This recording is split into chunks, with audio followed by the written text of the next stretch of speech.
السلام عليكم. بالنسبة للزيت بحال هاد المشكل هذا، بحال هاد الفران كيما كتشوفو هذا، شكون اللي كيدير هاد المشكل؟ هذا الزيت مبقاتش هنايا. إلا ما فيك ميحل هاد الكاريناج كامل، الجهة هادي هي البومبا ديال الزيت من الفوق، كيكون واحد جوج فيوسات، يكون واحد هنايا وواحد هنايا، كتحلهم وكتعمر الزيت هنايا. ما فيك ميحل هاد الكاريناج كامل، كتجي غير المسطرة من التحت وكتعمر الزيت. هادي هي المسطرة ديال الزيت. كاين اللي تيقولك ما تعمرش الزيت من هنايا باش ما تفرقعش البومبا، هاديك هضرة خاوية. ما فيك ميحل من الفوق الكاريناج كامل ما تكرفس، كتجي لهنا هاد المسطرة هادي، تكون فيها هاد البوشون ديالها، هاد الغطاية، كتحل هاد الغطاية، كتجيب واحد الساروت ديال التمنية، كتقبض هنايا، كتفتح هذا الساروت ديال التمنية وكتفتح هذا، كتفتح هذا، كدير السورانك هنايا وتعمر الزيت.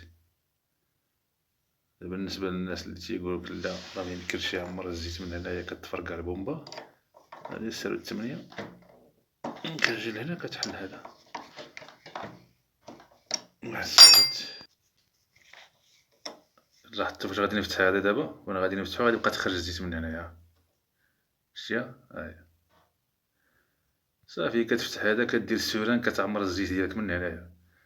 ديك هضرة خاوية ديال تفرقع البومبا الفوق ما تفرقع البومبا، ما فيك ميحل الفوق بلا ما تكرفس راسك، من هنايا تعمر الزيت ديال الفران ديالك. إلا مبقاش الزيت فيه مبقاش كيقبض مزيان، كتسالي كترجع هذا. غير هو فين غادي دير السورانك هنايا وتضرب الزيت، خصك تكون موجد الساروت.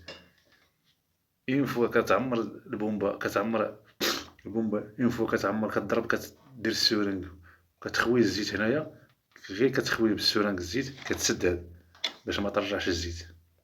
نفس العملية، كعمر الزيت عاوتاني، عمر السورانك بالزيت، كدير هنايا دير واحد التيب في الفم ديال السورانك، كتبرونشي مع هذا، كتكون موجد التساروت، كتفتح، كتخوي الزيت، كتزير باش ما تخرجش الزيت.